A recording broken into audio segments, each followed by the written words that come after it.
अब शनि व्रत कथा सुने। एक समय स्वर्ग लोक में सबसे बड़ा कौन है, इस प्रश्नों को लेकर 9 ग्रहों में वाद विवाद हो गया। विवाद इतना बढ़ा कि परस्पर भयंकर युद्ध की स्थिति बन गई। निर्णय के लिए सभी देवता देवराज इंद्र के पास पहुँचे और बोले, हे देवराज, आपको निर्णय करना होगा कि हम में से सबसे बड़ा कौन है। देवताओं का प्रश्न सुनकर देवराज इंद्र उलझन में पड़ गया। इंद्र बोले, मैं इस प्रश्नों का उत्तर देने में असमर्थ हूँ। हम सभी पृथ्वी लोक में उज्जैनी नगरी में राजा विक्रमादित्य के पास चलते हैं। देवराज इंद्र सहित सभी ग्रह देवता उज्जैनी नगरी पहुँचे। महल में पहुंचकर जब देवताओं ने उसने अपना प्रश्न पूछा तो राजा विक्रमादित्य भी कुछ देर के लिए परेशान हो उठे, क्योंकि सभी देवता अपनी अपनी शक्तियों के कारण महान थे। किसी को भी छोटा या बड़ा कह देने से उनके क्रोध के प्रकोप से भयंकर हानि पहुंच सकती थी। अचानक राजा विक्रमादित्य को एक उपाय सूझा और उन्होंने विभिन्न धातुओं स्वर्ण, रजत, चांदी, कांसा, तांबा, सीसा, रंगा, जस्ता, अबरक, लोहे के 9 आसन बनवाए।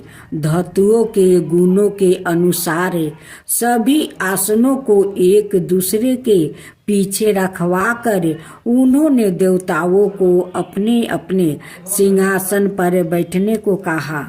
देवताओं के बैठने के बाद राजा विक्रमादित्य ने कहा, आपका निर्णय तो सवाय हो गया। जो सबसे पहले सिंहासन पर विराजमान है वही सबसे बड़ा है। राजा विक्रमादित्य के निर्णय को सुनकर शनि देवता ने सबसे पीछे आसन पर बैठने के कारण अपने को छोटा जानकर क्रोधित होकर कहा, राजा विक्रमादित्य, तूने मुझे सबसे पीछे बैठाकर मेरा अपमान किया है। तुम मेरी शक्तियों से पराजित नहीं हो। मैं तुम्हारा सर्वनाश कर दूंगा। शनि ने कहा, सूर्य एक राशि पर है 1 महीने, चंद्रमा 2.25 महीने, मंगल 1.5 महीने, बुध और शुक्र 1 महीने रहता है, बृहस्पति 13 महीने रहते हैं। लेकिन मैं किसी राशि पर 7.5 बरस 7.5 तक रहता हूँ। बड़े बड़े देवताओं को मैंने अपने प्रकोप से पीड़ित किया है। राम को 7.5 के कारण ही वन में जाकर रहना पड़ा और रावण को 7.5 के कारण ही युद्ध में मृत्यु का शिकार बनना पड़ा। राजा, अब तू भी मेरे प्रकोप से नहीं बच सकेगा। इसके बाद अन्य ग्रहों के देवता तो प्रसन्नता के साथ चले गए, परंतु शनि देव बड़े क्रोध के साथ वहां से विदा हुआ। राजा विक्रमादित्य पहले की तरह ही अन्याय करते रहे। उनके राज्य में सभी स्त्री पुरुष बहुत आनंद से जीवन यापन कर रहे थे। कुछ दिनों ऐसे ही बीत गया। उधर शनि देवता अपने अपमान को भूले नहीं थे। विक्रमादित्य से बदला लेने के लिए एक दिन शनि देव ने घोड़े के व्यापारी का रूप धारण किया और बहुत से घोड़ा के साथ उज्जैनी नगरी पहुँचे। राजा विक्रमादित्य ने राज्य में किसी घोड़े के व्यापारी के आने का समाचार सुना तो अपने अश्वपाल को कुछ घोड़े खरीदने के लिए भेजा। घोड़े बहुत कीमती थे। अश्वपाल ने जब वापस लौट कर इस संबंध में बताया तो राजा विक्रमादित्य ने सवाए आकर एक सुंदर शक्तिशाली घोड़े को पसंद किया। घोड़े की चाल देखने के लिए राजा उस घोड़े पर सवार हुए तो वो घोड़ा बिजली की घाती से दौड़ पड़ा। तेजी से दौड़ता घोड़ा राजा को दूर एक जंगल में ले गया और फिर राजा को वहां गिराकर जंगल में कहीं गायब हो गया। राजा अपने नगर को लौटने के लिए जंगल में भटकने लगा, लेकिन उन्हें लौटने का कोई रास्ता नहीं मिला। राजा को भूख प्यास लग आई। बहुत घूमने पर उसे एक चरवाह मिला। राजा ने उसे पानी मांगा। पानी पीकर राजा ने उस चरवाह को अपनी औंठी दे दिया। फिर उसे रास्ता पूछ कर वो जंगल से निकल कर पास के नगर में पहुंचा। राजा ने एक सेठ की दुकान पर बैठकर कुछ देर आराम किया। उस सेठ ने राजा से बातचीत की तो राजा ने उसे बताया कि मैं उज्जैनी नगरी से आया हूँ। राजा के कुछ देर दुकान पर बैठने से सेठ जी की बहुत बिक्री हुई। सेठ ने राजा को बहुत भगवान समझा और खुश होकर उसे अपने घर भोजन के लिए ले गया। सेठ के घर में सोने का एक हार खूंटी पर लटका हुआ था। राजा को उस कमरे में छोड़कर सेठ कुछ देर के लिए बाहर गया। तभी एक आश्चर्यजनक घटना घटी। राजा के देखते देखते सोने के उस हार को खूंटी निगल गई। सेठ ने कमरे में लौट कर हार को गायब देखा तो चोरी का संदेह राजा पर ही किया, क्योंकि उस कमरे में राजा ही अकेला बैठा था। सेठ ने अपने नौकरों से कहा कि इस परदेसी को रस्सियों से बांधकर नगर के राजा के पास ले चलो। राजा ने विक्रमादित्य से हार के बारे में पूछा तो उसने बताया कि उसके देखते ही देखते खूंटी ने हार को निगल लिया था। इस पर राजा ने क्रोध होकर चोरी करने का अपराध में विक्रमादित्य के हाथ पांव कटवाने का आदेश दे दिया। राजा विक्रमादित्य के हाथ पांव काटकर उसे नगर की सड़क पर छोड़ दिया गया।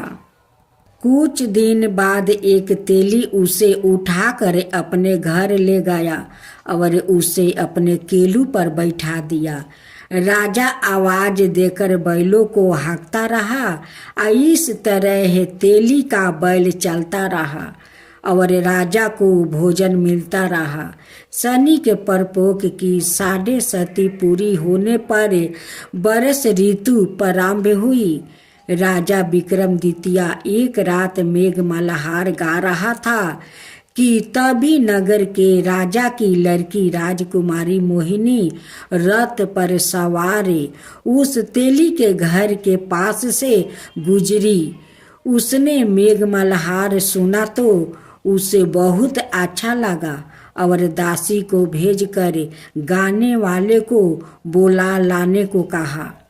दासी ने लौट कर राजकुमारी को अपंग राजा के बारे में सब कुछ बता दिया।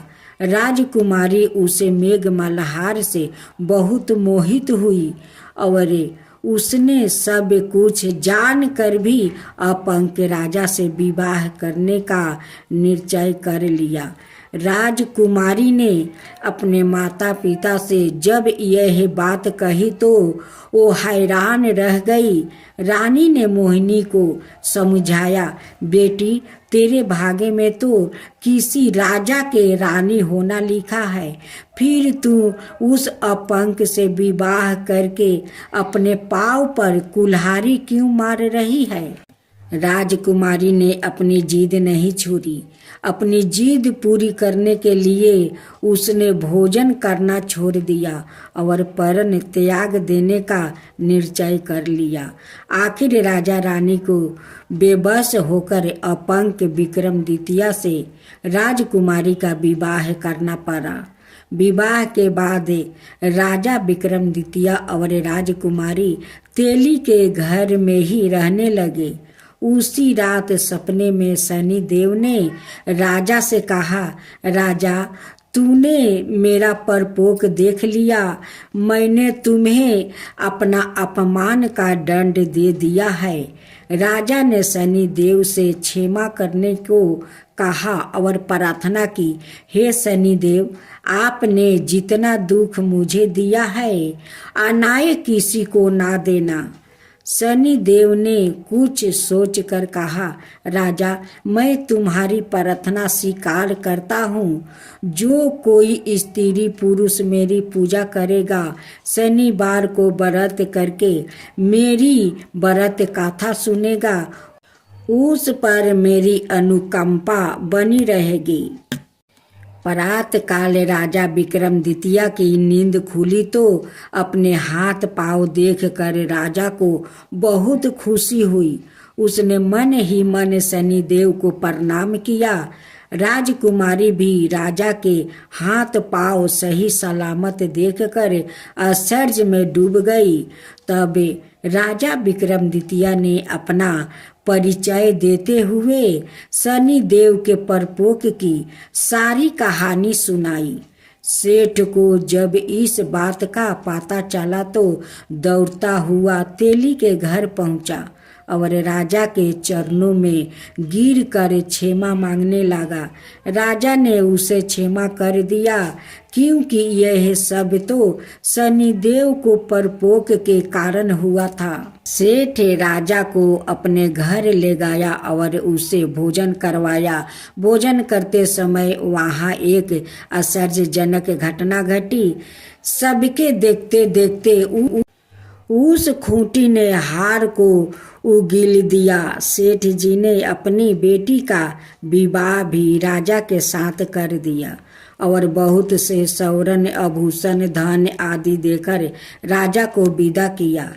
राजा विक्रमादित्य राजकुमारी मोहिनी और सेठ की बेटी के साथ उज्जैनी नगरी पहुँचे तो नगरवासियों ने हर्ष से उनका स्वागत किया।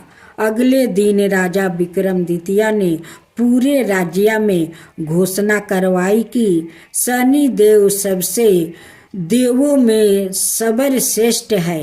प्रत्येक स्त्री पुरुष शनिवार को उनका व्रत करे और व्रत कथा अवश्य सुने। राजा विक्रमादित्य की घोषणा से शनि देव बहुत प्रसन्न हुआ। शनिवार का व्रत करने और व्रत कथा सुनने के कारण सभी लोग की मनोकामना शनि देव की अनुकंपा से पूरी होने लगी। सभी लोग आनंद पूर्वक रहने लगा।